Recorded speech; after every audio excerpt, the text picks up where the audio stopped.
व्यासपीठावर बसलेले आजचे प्रमुख पाहुणे श्री रोहनपुरी, श्री पुरा सर, नंतर सनी मडू, नंतर स्वराज्य चॅनलचे डायरेक्टर श्री मामदार सर,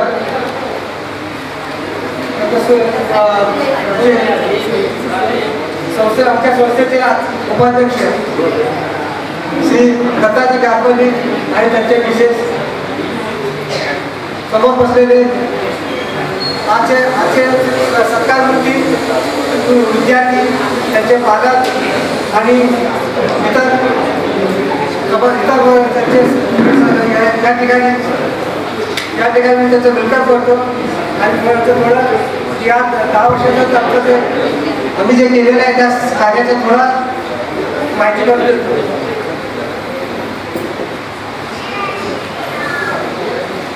ईश्वर बहुउद्देशीय संस्था ही 2014 मध्ये संपन्न झाली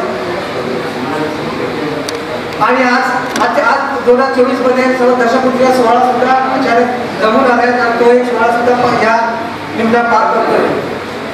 संस्थेचं जे ब्रीदवाक्य आहे हेल्पिंग हँड आहे. E stand for Helping Hand. E stands for Health, Welfare, Arts and Research, Sports, Education. या इतर कार्यक्रमासाठी आम्ही फायनान्शियल हेल्प करत असतो. गेल्या 10 वर्षात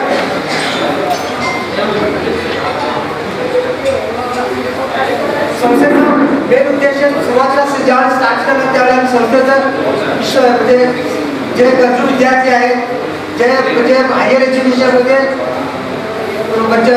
घ्यायला वंचित होतात, बिडी कामगार आहेत, टेक्स्टाईल त्यांचे पालक जे आहेत ते एज्युकेशनमध्ये वंचित होतात, म्हणून त्या लोकांना त्या विद्यार्थ्यांना स्कॉलरशिपच्या माध्यमातून त्यांना स्फूर्ती मिळावी किंवा प्रोत्साहन मिळण्यासाठी आम्ही दरवर्षी स्कॉलरशिप द्यायचं ठरवले. पहिला कार्यक्रम 2015 मध्ये हा झाला. त्यावेळी 46 विद्यार्थ्यांना आम्ही 2,30,000 प्रत्येकी 5,000 रुपये दिले. 2016 मध्ये 92 विद्यार्थ्यांना 3 लाख दिले. 2017 मध्ये 92 3,04,000 दिले. 2018 मध्ये 80 विद्यार्थ्यांना 4 लाख दिलेले आहे. 2019 मध्ये 60 विद्यार्थ्यांना 3 लाख दिलेले आहे. 2020 आणि 21 मध्ये कोविड पिरियड असल्यामुळे त्यावेळी मी 300 लोकांना धान्य डिस्ट्रीब्युशन केले, धान्याचं किट हे डिस्ट्रीब्युशन केलेलं आहे. नंतर 2022 मध्ये 47 विद्यार्थ्यांना आम्ही प्रत्येकी 5,000 2,20,000 दिलेलं आहे. 2023 मध्ये 74 विद्यार्थ्यांना प्रत्येकी 6,000 वाढवले आहेत. कारण थोडं कमी म्हणजे विद्यार्थी सुद्धा कमी आले आणि बजेट जास्त असल्यामुळे आम्ही आमचं प्रत्येकी 1,000 रुपये वाढवून दिलेले आहे. आणि यावेळी 2024 मध्ये 78 लोकांना आम्ही 4,68,000 यावर्षी डिस्ट्रीब्यूट देतो. प्रत्येकी 6,000 रुपये डिस्ट्रीब्यूट करतोय.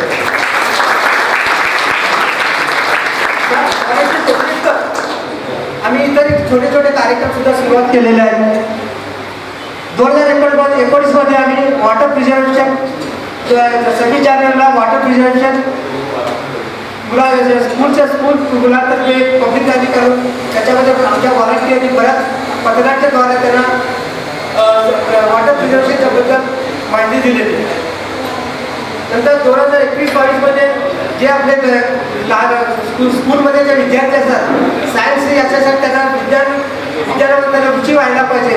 विज्ञान म्हणजे काय ते माहिती नसेल त्यांनी 2021-22-23 मध्ये जवळजवळ 300 ते 250 विद्यार्थ्यांना आम्ही सायन्स सेंटरला घेऊन आमच्या स्वतः सायन्स सेंटरला घेऊन त्यांना विज्ञानाची माहिती दिली. त्यावेळी आमचे बरेच व्हॉलंटियर्सनी हेल्प देऊन त्यांना प्रत्येकी स्वतः जाऊन त्यांना त्याची विज्ञानाची माहिती दिलेली आहे. नंतर आम्ही 2024 जसं आपले व्हॉलंटियर्स वाढत गेले आम्हाला कार्यक्रमाची सुद्धा आम्ही इन्क्रीज करत गेलो. आणि 2023 मध्ये जे रोडवरती जे टेंट घालून बसतात लहान मुलं असतात त्यांच्याकडे जेवायला नसतं खायला असतं आणि त्यावेळी दिवाळीमध्ये त्यांच्यावर हसू चमकावं हसू बघण्यात यावं म्हणून आम्ही जवळजवळ 150 विद्यार्थ्यांना 150 मुला मुलींना नवीन ड्रेस आणि खाऊ वाटप केलेलं आहे.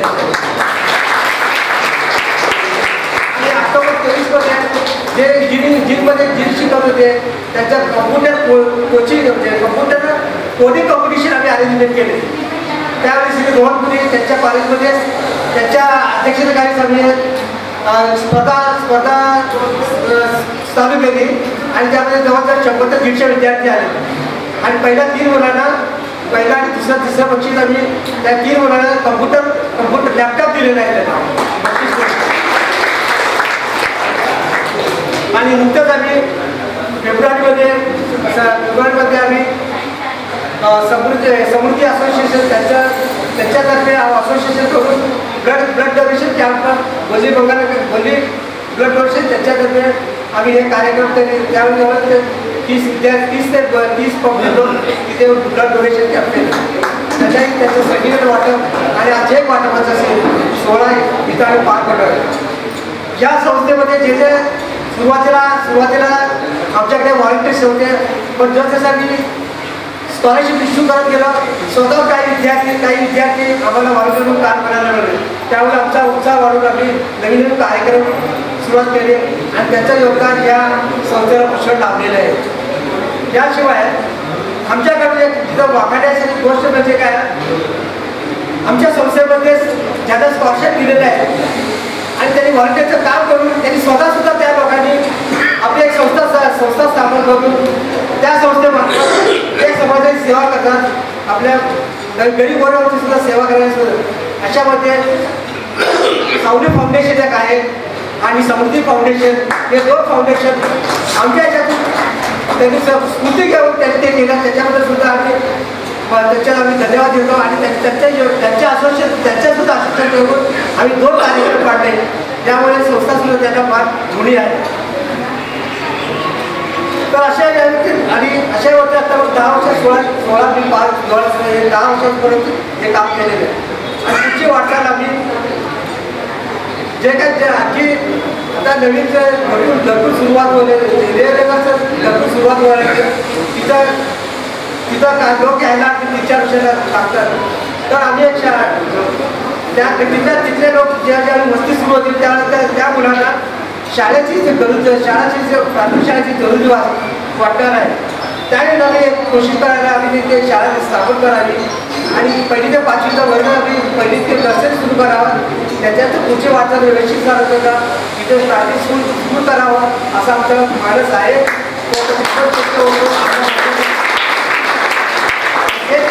आमच्या याच्या व्हॉलंटियर जेवढ्या व्हॉलंटियर्स आम्हाला मिळतील किंवा त्याच्यामध्ये काय जे आम्हाला डोनेशन देतात जे सतीश पुरापट म्हणजे तिथं सौदी अरेबियामध्ये काम करतात त्याच्यावरती ते अवलंबून असेल. त्यांचं बजेट आणि त्यांनी जे ॲडमिनिस्ट्रेशन सांभाळण्यासाठी आम्हाला भरपूर माणसं लागतात.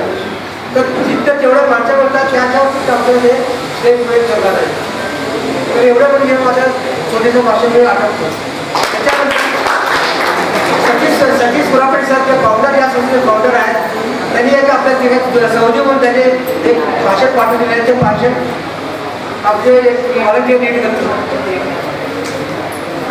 Friends, first of all, let me congratulate you in getting scholarship. I want to thank all the guests on stage and my friends in India and overseas, along with all Ishwar board members, volunteers and past members to come together and offer this small help for your education. We hope this will boost confidence and motivate you to continue the struggle in education of financial hardship and do well. Remember, if you don't take pain, then you will not get to gain. I want to offer a couple of advices. Firstly, it's okay to focus and work hard to get good marks in your technical subjects. But this is not enough for successful career. You should be good at communication skills such as writing and talking. For example, if you cannot write good biodata or cannot talk properly in interview, then even if you got highest marks in college, will be no use to get the job. With good communication skills, you can build bridges between different teams in professional life or can convert enemies to friends in professional life. Communication skills is non-technical and therefore will not be taught in college. They English writing and classes offered here, like Sarthi speaking classes, etc. Please join and improve your skills. It will boost your confidence. Secondly, I urge you all to have a vision and plan of your career path. Ask questions yourself. What do you want to offer diploma or degree? What do you want to after diploma or degree and or beyond that? My suggestion, if you can, then aim for higher education. In this age, for advanced technical field, I will say even masters is not enough.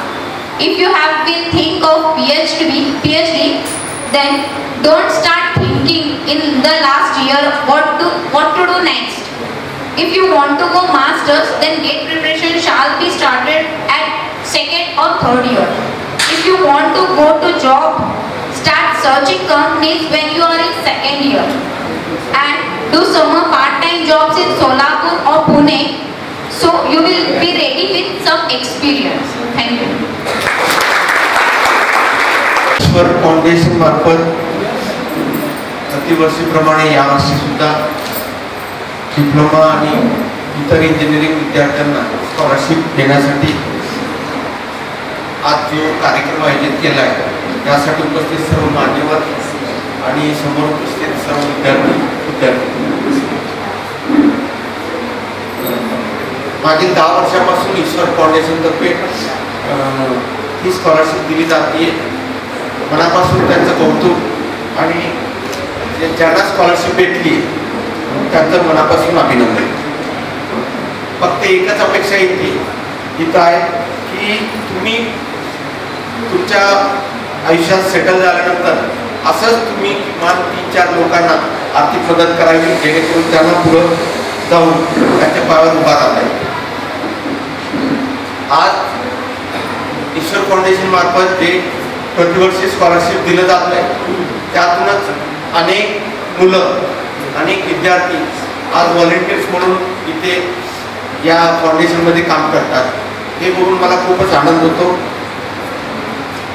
शेवटी एकच सांगू इच्छितो की सध्याला एंटरटेनमेंटचं overdose होत आहे.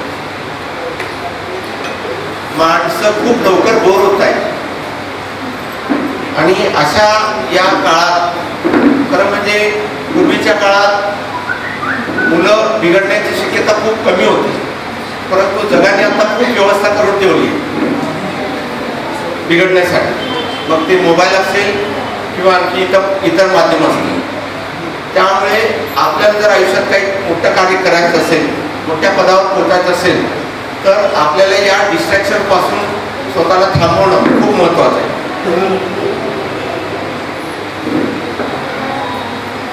आणि शेवटी एकच महत्त्वाचं की कॅरेक्टर बिल्डिंग एखाद्या व्यक्तीचं कसं होतं हे जर समजून घेतलं की आपल्या जीवनात मोठं यश मिळवणं सोपं आहे. आपण काय बघतो, काय ऐकतो आणि काय वाचतो यावरून आपल्या थॉट प्रोसेस चालू होतो आणि या थॉट प्रोसेसवरूनच माणसं घडतात किंवा बिघडतात. आणि थॉट प्रोसेस घडण्यामागे आज तुमच्या हातात जे मोबाईल आहे ते एखाद्या ब्रह्मास्त्रासारखं आहे. चांगला वापर केला तर खूप पुढे जाल आणि चुकीच्या मार्गाने फक्त इंस्टाग्रामचे रील्स जर तुम्ही टाइमपाससाठी वापरत असाल तर तुमचं आयुष्य असंच म्हणजे गर्दीमध्ये जमा होईल. तर याची काळजी घ्या. सर्वांना पुन्हा एकदा मनापासून शुभेच्छा. धन्यवाद. आणि व्यासपीठावर उपस्थित मान्यवर, त्याचप्रमाणे माझे गुरुजन, माझे मित्र, माझे विद्यार्थी आणि ज्यांनी सतीश सर ज्यांनी आवर्जून बोलवलं त्यांचंही आणि त्यांच्या पूर्ण परिवाराचं, परिवार म्हणजे ईश्वर परिवाराचं पूर्ण धन्यवाद. सुरुवात करण्याआधी एक छोटीशी गोष्ट आहे. आपण आज इथे का आहोत? आज आपण सगळेजण जे जमलेलो आहोत आणि ईश्वर फाउंडेशन जे काम करत आहे त्याच्या मागं कारण काय आहे? तर एक असं कन्सिडर करा की ज्यांनी जास्त शिकलेलं नाही आहे, ज्यांचं जे शिक्षण आहे एक 12वीपर्यंत झालेलं आहे, आणि दुसऱ्या अँगलला असं कन्सिडर करा की तुमचेच 2 मुलं आहेत आणि दुसरा मुलगा जे आहे चांगलं एक ग्रॅज्युएशनपर्यंत शिकलेला आहे पोस्ट ग्रॅज्युएशन पण शिकलेला. त्या दोघांमध्ये महत्त्वाचा फरक काय आहे? फरक काय असतं की त्यांच्या विचारसरणीमध्ये फरक असतो. जेव्हा एक मी असं म्हणत नाही की कोणतेही शिक्षण कमी किंवा जास्त असतं. एक प्रोफेशनल शिक्षण शिकलेले विद्यार्थी आणि नॉर्मल शिक्षण शिकलेले विद्यार्थी याच्यामध्ये त्याच्या ज्या विचारश्रेणी आहे हे भरपूर फरक असतं. म्हणजे काय की सपोज 12वी शिकलेले जे काही विद्यार्थी असतात ते कुठंपर्यंत जायचं प्लॅन करतात आणि एक ग्रॅज्युएशन पोस्ट ग्रॅज्युएशन झाल्यानंतर त्यांचं सुरुवात कुठंपासून होतं ह्याच्यामध्ये फरक आहे. फरक यासाठी आहे की त्याचं शिक्षण किती झालं ते महत्त्वाचं नाही आहे. त्या शिक्षणाच्या त्या ह्याच्यातून प्रवासातून त्यांनी जे एक स्वतःचं ओव्हरऑल पर्सनॅलिटी तयार केलेलं आहे आणि ते सुरुवात कुठून करायचं ते तिथून विचार करतात. तर सावित्रीने आपल्या सगळ्यांना ज्या सावित्रीबाई फुले जे आपल्याला एक आदर्श आहे त्यांनी म्हणलेले विद्याविना मती गेली, मतीविना नीती गेली, नीतीविना विद्य गेले आणि इतके अनर्थ एका अविद्येने गेले. म्हणजे विद्येविना मती गेली, मतीविना नीती गेली, नीतीविना विद्य गेली, इतके अनर्थ एका अविद्येने केले. अविद्या त्यावेळेस न शिकणं होतं आणि आज अविद्या कमी शिकणं. त्या दोन्ही ह्याच्यासाठी त्या अविद्येचं लांछन दूर करण्यासाठी ईश्वर फाउंडेशन हे सतत प्रयत्न करीत आहे. मी त्याचा एक पूर्ण साक्ष आहे की ईश्वर फाउंडेशनने आजपर्यंत जे चांगलं काम केलेलं आहे. माझे बरेचसे विद्यार्थी, मी सुद्धा एका प्रकारे मी सुद्धा ईश्वर फाउंडेशन व्हॉलेंटियर म्हणूनच आहे. जेव्हा त्यांनी तळागाळातील विद्यार्थ्यांना शिक्षण पासून वंचित असताना त्यांच्या शिक्षणामध्ये जेव्हा मदत केलेलं आहे आणि ते मदत आता जसं ते वारसा पुढं जात आली त्याच्यामुळे या सगळ्या गोष्टी ज्या आहेत विद्या ही विद्यादान आणि विद्याच्या ज्ञानाबद्दल जे ईश्वर फाउंडेशन करतं त्या बाबतीतच आपण इथं जमलेलं आहोत. तर मला हे सांगायला खरंच अभिमान वाटेल की आपलेच काही विद्यार्थी ईश्वर फाउंडेशनच्या माध्यमातून विविध याच्या माध्यमातून चांगलं इथून शिकून पुढे गेलेले आहेत आणि त्यातून पुढं जाऊन आज एक स्वतःचं अस्तित्व क्रिएट केलेलं आहे. मी करिअर मार्गदर्शन आणि या याचे भरपूर काही भाषणे देतो त्यावेळेस मला नक्की हे जाणवतं की करिअर म्हणजे काय ह्याचं सुरुवात शिक्षणापासून होते. तर शिक्षण हे भरपूर महत्त्वाचं आहेच. त्याचप्रमाणे चांगलं शिक्षण आपल्या आवड आणि आपले स्किल या दोन्हीच्या माध्यमातून शिकलं पाहिजे. आपल्याला आज क्रिकेट आवडतं, क्रिकेट पाहायला आवडतं, परंतु आपण क्रिकेट खेळू शकतो का? कदाचित एखादी विद्यार्थ्यांनी फुटबॉलमध्ये चांगलं असतं, फुटबॉल त्याला चांगलं खेळता येतं आणि क्रिकेट त्याला आवडतं. तर ह्याच्यात आवड क्रिकेट आहे आणि त्याचं स्किल फुटबॉल आहे. तर त्यांनी कुठल्या खेळीमध्ये पुढं जावं हे त्यांनी चांगलं ठरवावं. जिथं आवड आणि स्किल या दोन्ही गोष्टी एकत्रित आहेत त्याच गोष्टी शिकायला पाहिजे. आता माझं आवड आपण म्हणतो कसं की पियर प्रेशर एक शब्द आहे की माझा मित्र, माझी मैत्रीण किंवा माझे बंधू किंवा माझे जे मोठे लोक आहेत त्यांनी कुठं जातात त्यांच्यावरनं आपण आपलं भविष्य ठरवतो. नाही सगळेजण तिकडे इंजिनिअरला जातात, कम्प्युटर इंजिनिअरला चांगलं भविष्य आहे तर मी सुद्धा कम्प्युटर इंजिनिअरला जाणार. अरे का जाणार? इंजिनिअरिंगच का करणार? पण इंजिनिअरिंग करताय तर तुम्ही का म्हणून करायचं? तुमचं त्यामध्ये स्किल आहे. स्किल म्हणजे तुमचं पोटेन्शियल आहे का? इंटरेस्ट आहे. इंटरेस्ट काय आहे? ते इन्फॅक्च्युएशन असते. इन्फॅक्च्युएशन म्हणजे काय? जिथं मला असं वाटतं की अट्रॅक्शन आणि इमॅजिनेशन आपल्याला एखाद्या गोष्टीचं चांगलं पगार, चांगलं एक म्हणजे समाजात नाव एक अट्रॅक्शन असते आणि आपण इमॅजिन करतो की आपण इथं चांगलं जाऊ शकतो. म्हणून आपण एक इन्फॅक्च्युएशनच्या अँगलने आपण सगळेजण कम्प्युटर इंजिनिअरला चालले तर आपण कम्प्युटर इंजिनिअर. परंतु आपल्या इन्फॅक्च्युएशनच्या पासून दूर होऊन आज बरेचसे विद्यार्थी त्यांच्या स्किल्स आणि त्यांच्या इंटरेस्ट आणि स्किल हे दोन्ही वेगळं आहे हे समजून घ्यायलाच थोडंसं उशीर झालं. मग आपण शिक्षण नेहमी घेत असताना, आपले शिक्षण सुरुवात करत असताना आपले इंटरेस्ट त्याचप्रमाणे आपण काय चांगलं करू शकतो. एखादी विद्यार्थिनी इतिहासमध्ये चांगला असतील, भाषा विषयात चांगला असतील, तर त्यांनी या ॲनालिटिकल स्किल्स म्हणजे फिजिक्स, केमिस्ट्री, मॅथ्स जिथं आहे तिथे जावं का? जाताना त्या कोणत्या गोष्टी विचार करायला पाहिजे? या गोष्टी नक्कीच तुम्ही तुमच्या शिक्षकांशी, तुमच्या वरिष्ठांशी चर्चा करा, मगच तुम्ही योग्य निर्णय घ्या. मी म्हणल्याप्रमाणे अगोदरच्या काळात अविद्या जे आहे हे न शिकणं होतं आणि आजच्या काळात अविद्या जे आहे कमी शिकणं. मी गेले 13 वर्ष शिक्षण क्षेत्र आणि रिक्रुटमेंट या 2 गोष्टीमध्ये काम करतो. एक विप्रो, इन्फोसिस, TCS, कॅपजेमिनी असे बऱ्याचशा कंपनीमध्ये रेग्युलरली मी त्यांच्याशी बोलत असतो करिअरच्या बाबतीत, पहिल्या संधी बाबतीत. तर नेहमी मला हेच जाण होते की अगोदरच्या वेळेत फक्त शिक्षण एवढं पुरेसं होतं. आज शिक्षणाने काय होणार नाही. शिक्षण म्हणजे काय, 65% फक्त गेट पास आहे.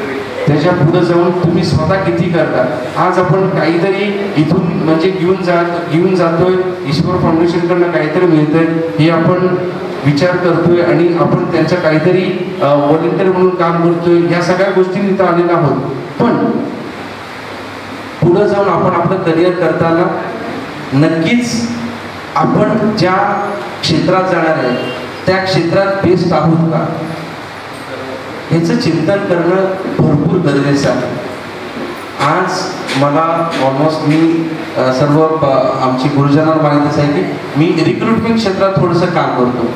तर दररोज मला 10 रिझ्यूम येतात, माझं IT झालेलं आहे, हे कोर्स झाले, ते कोर्स झाले, जॉब द्या. पण नक्कीच आजच्या काळात हे जे रिक्रुटमेंटचं सायकल जे असतं ते न्यूसारखं असतं, म्हणजे कमी जास्त कमी जास्त या सगळ्यामध्ये कोण टिकतंय? एकच जण टिकतंय ज्याच्याकडे योग्य स्किल्स आहेत. मला आजही मला आणि आमचे काही विद्यार्थी मित्र आहेत त्यांना आठवतं की सोमयासारखे विद्यार्थी त्यांनी स्वतःचं प्रोजेक्ट असं केलेलं आहे की एक्सप्लेन करण्यासाठी म्हणजे गेस्चर बेस्ड असे काहीतरी केलेलं आहे की म्हणजे हात फिरवल्यानंतर ऑटोमॅटिकली आर्ट लिहिलं जातं. ह्या सगळ्या गोष्टी ज्या आहेत ते स्वतः स्किलच्या जोरावर त्यांनी पुढे गेलेलं आहे. असं कुठं म्हणजे हे नाही आहे की एक त्याला काय म्हणतात रामबाण इलाज किंवा असे जादू मंदिर कुठं नाही आहे की असं केले की असं चांगलं होतंय. मला नेहमी विचारतं सर सगळं सोडू द्या, मला 6 लाखाचं पॅकेज पाहिजे, मी आत्ता काय करावं? असं काही नाही आहे. तिथं असं काही मंत्र कुठलं नाही आहे. एकच मंत्र आहे, तुम्ही ज्या पर्टिक्युलर क्षेत्रात आहात त्यामध्ये तुम्ही बेस्ट असलंच पाहिजे. तुम्ही असं काहीतरी प्रात्यक्षिक केलं पाहिजे की लोक तुम्हाला जॉब द्यायला पाहिजे, तुम्ही जॉब मागायला नाही पाहिजे. यासाठी काय करायला पाहिजे? तर आज आपण जे कार्य करतो ते बेस्टच करायला पाहिजे. आमच्या आदरणीय सरांनी सांगितल्याप्रमाणे सोशल मीडियाचा वापर चांगलंही आहे, ब्रह्मास्त्रासारखं वाईटही आहे. तर नेहमी एक चांगलं एक स्लोगन आहे, if you are not paying for a product then you are a product. म्हणजे काय, आज फेसबुक, व्हॉट्सअप, इंस्टाग्राम या सगळ्या गोष्टी मोफत अवेलेबल आहेत आपल्या मोबाईलमध्ये. फेसबुक ही कंपनी मोठी आहे आणि आपल्याला मोफत देते. तर आपल्याला कदाचित विचार असेल त्यांना इन्कम कुठून होत आहे? इन्कम कुठून होत आहे? तर इन्कम काय म्हणजे याचा अर्थ काय, जर तुम्ही एखाद्या वस्तूसाठी जर तुम्ही पैसे देत नसाल तर लक्षात घ्या तुम्हीच वस्तू आहात. ते तुमचं डेटा हे विकतात. तुमचं डेटा विकून म्हणजे तुमचं जे डेटा आहे विकून ते पैसे कमवतात. अर्थातच तुम्ही जे स्क्रोल डाऊन करता, तुम्ही जे इंटरेस्ट दाखवता, तुम्ही जिथं थांबता, जिथं पॉज घेता, या सगळ्या गोष्टीचा डेटा अनालिटिक्स होत असतं. That's why the people used to say that if you are not paying for a product, then you are a product. Then we are not paying anything for the product. We are utilizing it, means not that it comes free. It has some value, and the value is nothing but your data, the time you are spending on that particular platform. त्या प्लॅटफॉर्मवर किती वेळ तुम्ही घालवता, ह्या सगळ्या गोष्टी तुम्ही काय करताय. तुम्हाला असं वाटतं की तुम्ही हे शब्द फक्त विद्यार्थ्यांना विद्यार्थी जे आहेत त्यांच्याशी निगडीत आहे, तर कृपया म्हणजे डिस्क्लेमर हे मोठ्यांसाठी नाही. तर आपण एक विद्यार्थी म्हणून काय करतो, तर आपण काय करायचं की आपण इंस्टाग्राम, फेसबुक, रील्स वगैरे वगैरे कंटिन्युअस करतो. असं वाटतं की आपण डेटाचे पैसे देतो म्हणजे आपण पैसे पे करतो. नाही, डेटाचे जे पॅकेज आहे ते सर्व्हिस वेगळा आहे. तुम्ही ज्या प्लॅटफॉर्मवर काम करता ते सर्व्हिस वेगळा. तर अर्थातच फिरून फिरून फिरून फिरून मी पुन्हा तिथेच येतो. तुम्ही काय आहे, तुम्हाला काय व्हायचं आहे, त्यासाठी तुम्ही काय करताय, या 3 गोष्टी कोणाला सांगायची गरज नाही आहे. स्वतःच्या आत्मचिंतन करा. आज ईश्वर फाउंडेशन सारख्या या सोसायटीत भरपूर कमी फाउंडेशन आहे जे निस्वार्थपणे काम करत आहेत. मी ऑलमोस्ट मांडल सरांना माहिती, बरेचसे प्लॅटफॉर्मवर मी एकत्र काम करतो. आम्ही बरेचसे लोकांना भेटतो, बरेचसे लोकांना आपण डेली हे करत असतो. स्वार्थ हे परिस्थितीत पाहतात. पण ईश्वर फाउंडेशनचं जरा जोरदार टाळ्या करवा. आज सकाळी एक कार्यक्रम, दुपारी ऑलरेडी एका ठिकाणी मीटिंग करून म्हणजे नाही म्हणणं हे पॉसिबल झालं नाही, तरी मी पळत आले हे याच्यासाठीच की सर तुम्ही जे काम करताय नक्कीच एक बेस्ट कार्यक्रम आहे, बेस्ट काम आहे जे समाजात एक चांगलं काम करतंय. तर आपली बांधिलकी आहे, आपण ईश्वर फाउंडेशनच्या याच्यासाठी जोडण्यासाठी आलेलो आहोत. आपण ही समाजाला काहीतरी देणं लागतं. त्या देण्याआधी आपल्याकडे कर्तृत्ववान व्हावं लागतं. तर आज तुम्ही काय द्यायला पाहिजे, आज तुम्ही एकच द्यायला पाहिजे. आजच्या डेटमध्ये तुम्ही द बेस्ट व्हायला पाहिजे. आणि ते बेस्ट जे आहे म्हणलं तर होत नाही, तर ते विचार करावं लागतं. ते विचार करण्यासाठी आज मी काय करायला पाहिजे, माझ्या येणाऱ्या 4 वर्षाच्या पुढच्या याच्यासाठी. सर म्हणल्याप्रमाणे सेकंड इयर पासून तुम्ही जर जॉब असेल तर रिझ्यूम आणि बायोडाटा आणि CV याच्यामध्ये लोकांना फरक माहीत नसतं. तर तुम्ही सेकंड इयर पासून तुम्ही त्याचा प्रयत्न करा. जर तुम्हाला मास्टर्स करायचं तर सेकंड इयर पासून प्रयत्न करा. सर आता ऑलरेडी त्यांच्या काय आमच्या एका भगिनीने वाचून दाखवलेला आहे मेसेज, त्यामध्ये सरांनी सांगितले की तुम्ही सेकंड इयर पासूनच प्रयत्न करा. हे यासाठी सांगितलेलं आहे की तुम्ही ओव्हर द नाईट जादू काय करू शकत नाही. आपण स्वतःला शक्तिमान समजतो.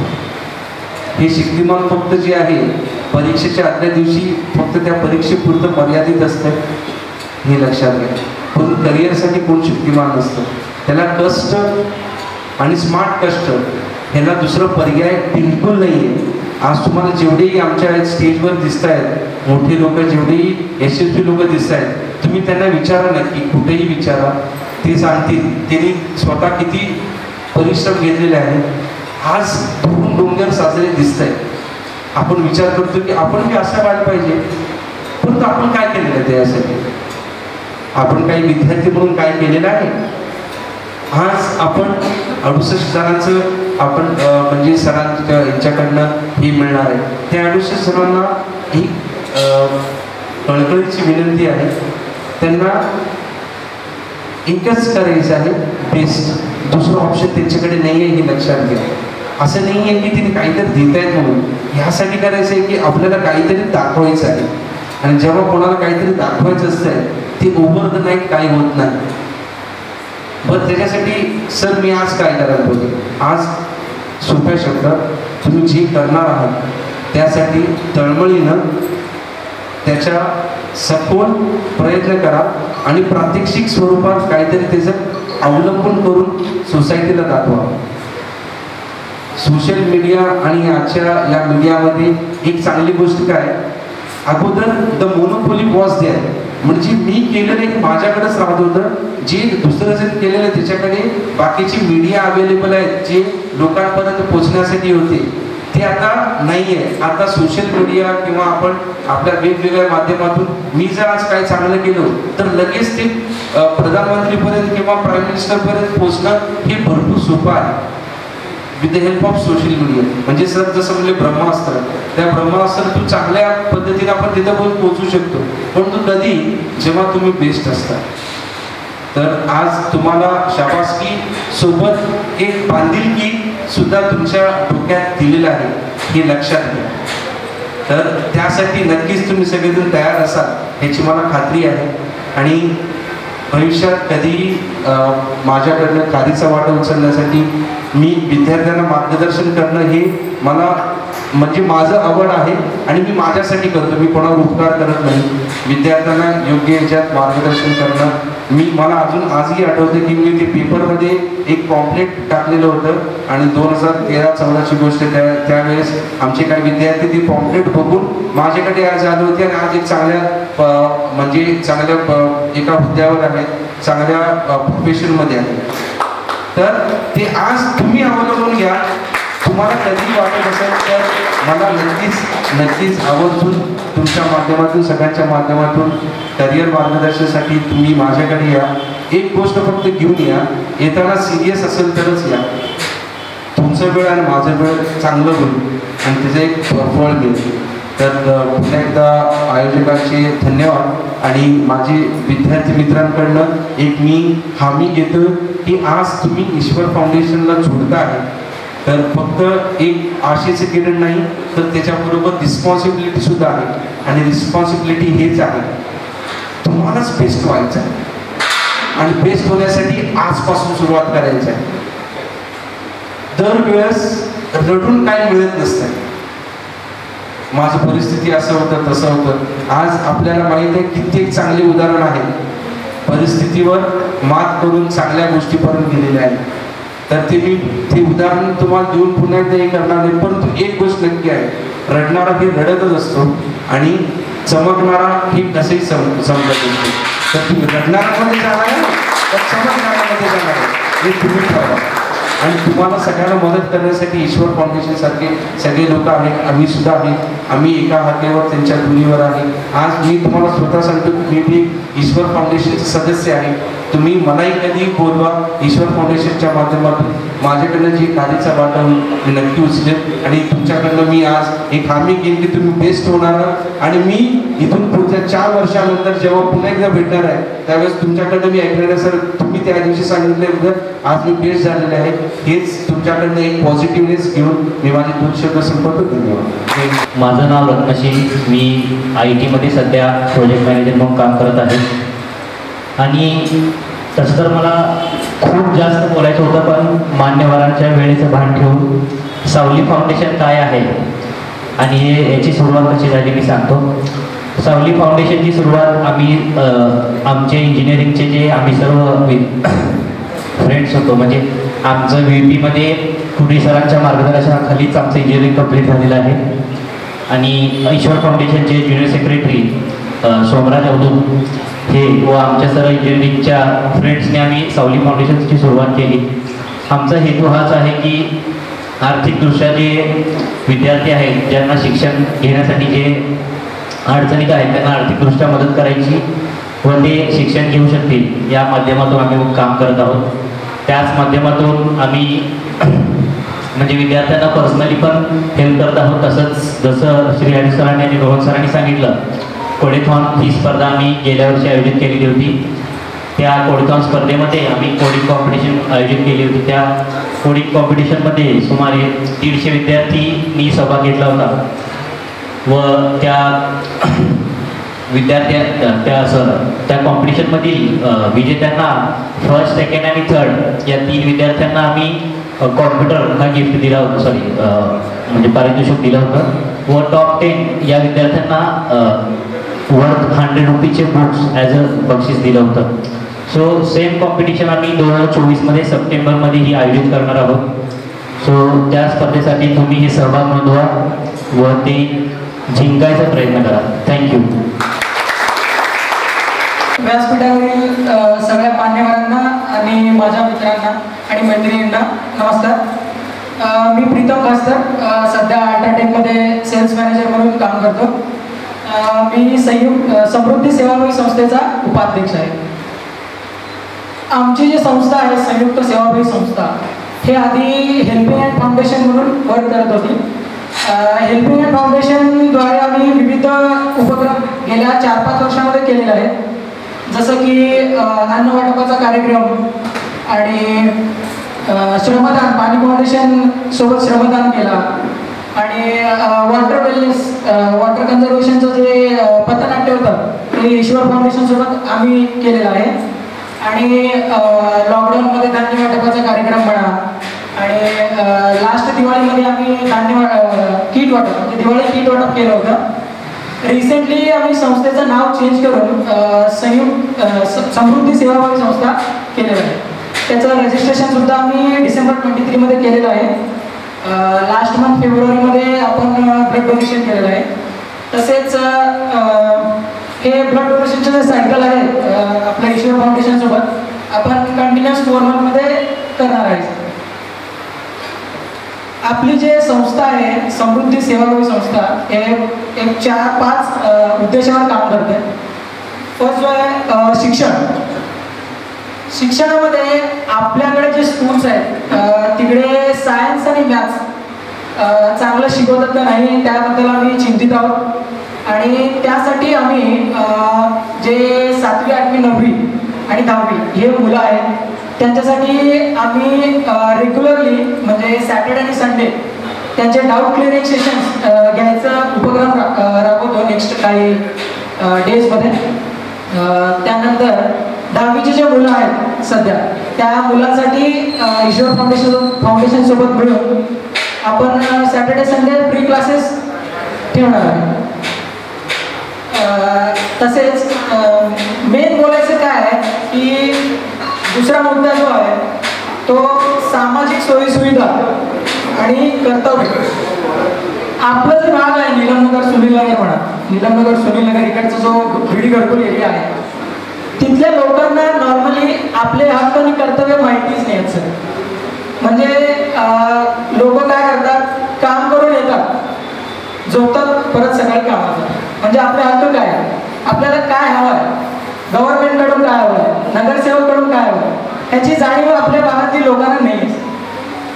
नॉर्मली आपण बघतो आपला एवढा मोठा प्रभाग आहे त्यामध्ये साधा एक गार्डन सुद्धा नाही आहे. त्या गार्डन्स म्हणजे या प्रभागामध्ये गार्डन व्हावं आउटडोअर जिम व्हावं यासाठी आम्ही प्रस्ताव दिलेला आहे ते आपण करूया. आणि तिसरा जो मुद्दा आहे स्पर्धा परीक्षेबाबत जागरूकता.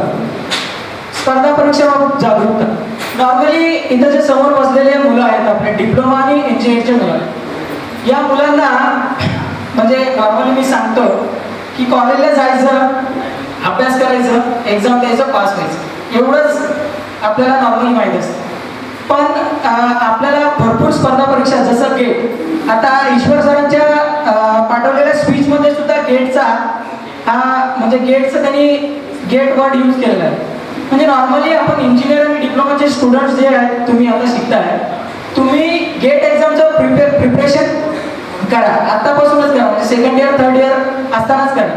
आत्ता तुम्ही गेट एक्झामचं प्रिपेअर केलात आणि गेट क्वालिफाय झालात इंजिनिअरिंग गेट क्वालिफाय झालं ना तुम्हाला चांगल्या कॉलेजमध्ये ॲडमिशन मिळेल एमटेकसाठी मोठ्या पोस्टला जातात.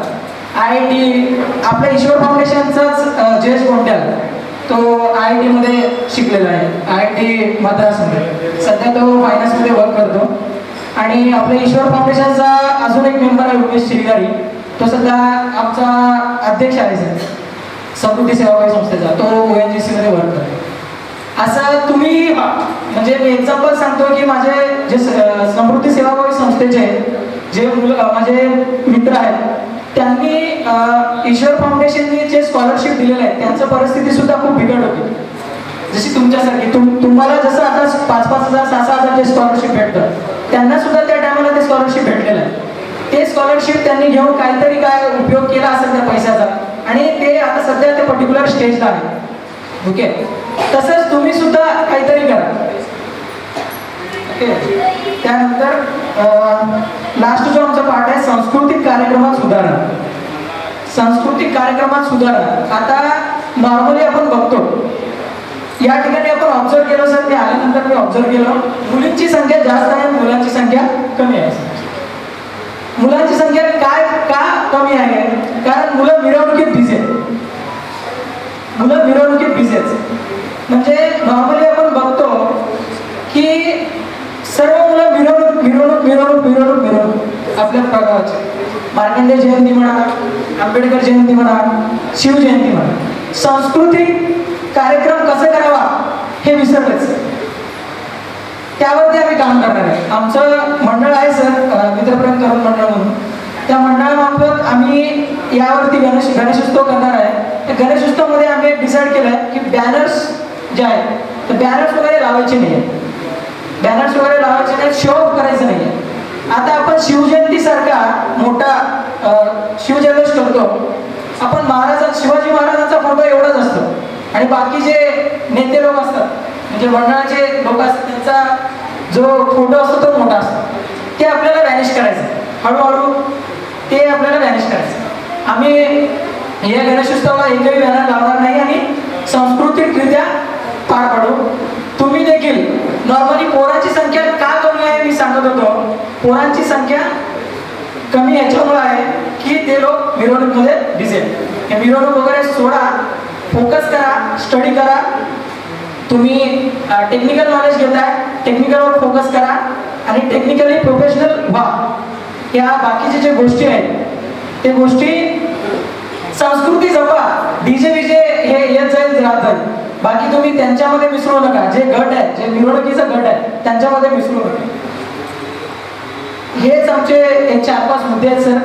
त्याला आम्ही सुधारण्याची कोशिश करतोय आणि करणार आहे. Thank you sir. मी विजय पोडा. पुण्यातील लेंडर हँड इंडिया एक सामाजिक संस्था आहे जी अमेरिकेत स्थापन झाली 2006 साली. तर या संस्थेमध्ये मी मागील 12 वर्षापासून काम करत आहे ॲज अ ऑफिसर म्हणून. लेंडर हँड इंडिया संस्था कौशल्य शिक्षणावर काम करते. ज्या माध्यमिक शाळा असतात, माध्यमिक शाळांमध्ये 8वी 9वी 10वी आणि 11वी 12वी या स्टँडर्डसाठी कौशल्य शिक्षणाचा अभ्यासक्रम तयार केलेला आहे आणि ॲक्च्युअल एज्युकेशन हे प्रॅक्टिकल बेस्ड असावं यासाठी संस्थेने अभ्यासक्रम तयार केलेला आहे तज्ज्ञांच्या मदतीने. आणि संस्थेकडे एक स्कॉलरशिप प्रोग्राम आहे जे आम्ही 2011 पासून सुरू केलेला आहे. तर ती स्कॉलरशिप योजना अशी आहे की 3 वर्षासाठी दिली जाते, वर्षाला 40,000 असे, आणि ते रिफंडेबल स्कॉलरशिप आहे. तर माझं सध्या आपल्या ईश्वर फाउंडेशन सोबत सुद्धा थोडं काम चाललेलं आहे आणि पुढेही मी आपल्या विद्यार्थ्यांसाठी सुद्धा थोडं प्रयत्न करणार आहे. थँक्यू. मी पुढच्या वेळेस डिटेलमध्ये तुम्हाला अधिक माहिती देतो. मी त्यांचे खूप खूप धन्यवाद करतो धन्यवाद करून तुमचं बोलण्यात दिल्याबद्दल. ओके, मी राहुल अब्बातीन. सध्या मला BTech mechanical engineering orchid college येथून परस्यू करत आहे आणि सध्या मी LEI इंडिया येथे ॲज अ डिझायनर इंटर्नशिपला आहे. मला सांगायला खूप आनंद होतो की मी गेल्या 4 वर्षापासून या ईश्वर फाउंडेशनमध्ये व्हॉलंटिअरिंग करत आहे आणि येथे व्हॉलंटिअर करताना मला असं जाणून आले की मी सुरुवातीला तुमच्या वेळेस म्हणजे तिथे बसलेलो आणि असंच स्कॉलरशिपचा लाभ घेतला आणि असंच मग त्यात मला कळालं की मी ईश्वर फाउंडेशनच्या ग्रुपमध्ये मी होतो. ओके, ठीक आहे. हां,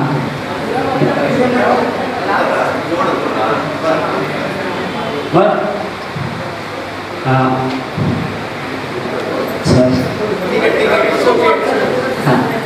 आणि मी सुरुवातीला असे तुमच्यासारख्या स्कॉलरशिप लाभार्थी घेतलो. मग त्यानंतर मला तुम्हाला तर माहीत आहे ना सोशल ॲक्टिव्हिटीज वगैरे परफॉर्म होतात. ओके, सोशल ॲक्टिव्हिटी परफॉर्म होतात आणि मी त्यातही भाग घेतला आणि त्यातही भाग घेऊन आपण इथे दरवर्षी 2 वेळा सायन्स सेंटर व्हिजिट करतो आणि त्यातही मी सहभागी होतो. असं करता मला म्हणजे कळालं की बाबा इथं व्हॉलंटिअरिंग करून फक्त म्हणजे सोशल सर्व्हिस होत नाही. इथे मला कळालं की इथे माझेही इम्प्रूव्हमेंट होतं. कसं आहे की आपण जेव्हा सायन्स सेंटर व्हिजिटला जातो तेथे आपल्याला आपल्या जे काही सिनियर्स आणि सगळे जे गुरुवारी आहेत त्यांच्याकडनं असं खूप काही शिकायला भेटते की लाईक म्हणजे आता मी एक गरीब विद्यार्थी असं आमच्या घरात म्हणजे असं शिकणार कोणी नव्हतं. ते काही शिकले नसल्यामुळे मला मार्गदर्शन फक्त थोडेफारच होते. मग असं काही गोष्ट मी सर्वांना सांगत असते की मी जेव्हा डिप्लोमाला ॲडमिशन घेत होतो तर मला डिप्लोमा म्हणजे काय हे पण माहीत नव्हतं. तरी माझा असा एक ध्येय होता की बाबा कॉमर्स आर्ट हे सगळे कॉमन आहेत. हा डिप्लोमा एक असा कोर्स आहे की जो म्हणजे थोडा अवघड आहे. यात म्हणजे 6-6 महिन्याला म्हणजे एक्झाम द्यावा लागतो आणि पास व्हावं लागतं.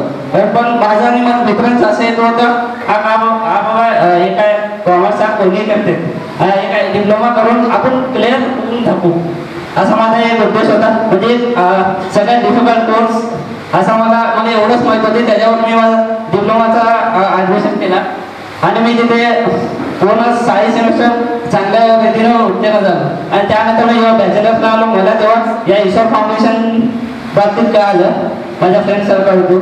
आणि मी जेव्हा ईश्वर फाउंडेशन जॉईन झाला आणि मी तेव्हा हळूहळू सगळे ॲक्टिव्हिटीज करत गेलो.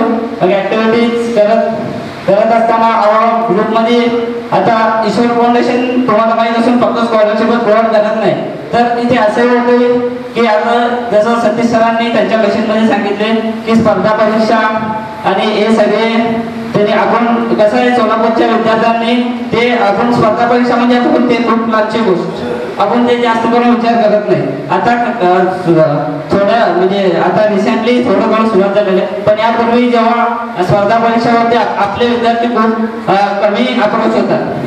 तर असं आहे की आता ईश्वर फाउंडेशन आल्यावर मला जे सतीश सर आणि सोमनाथ सर जे म्हणजे ईश्वर फाउंडेशनचे जे म्हणजे सगळे सिनियर व्हॉलेंटियर त्यांच्याकडून आपल्याला मार्गदर्शन भेटतो की आपण फक्त इथे स्कॉलरशिपच करत नाही, आणि आपल्यासाठी वेगवेगळे ग्रुप आहेत. आपण इथे कम्युनिकेशनसाठी इथं एक वेगळे सेशन घेतले जातात आणि स्पर्धा परीक्षेसाठी अप्रोचसाठी तेही सेशन इथे आपल्याला म्हणजे गायडन्स मार्गदर्शन भेटतो. तुम्हाला माहीत असणार की आपल्या फाउंडेशनमध्ये असे आपल्यासारखे खूप गरीब विद्यार्थी असं होऊन गेलेले आहेत, त्यांनी त्यांची शिकण्याची परिस्थिती नसतानाही आता चांगल्या पोस्टवर आहेत.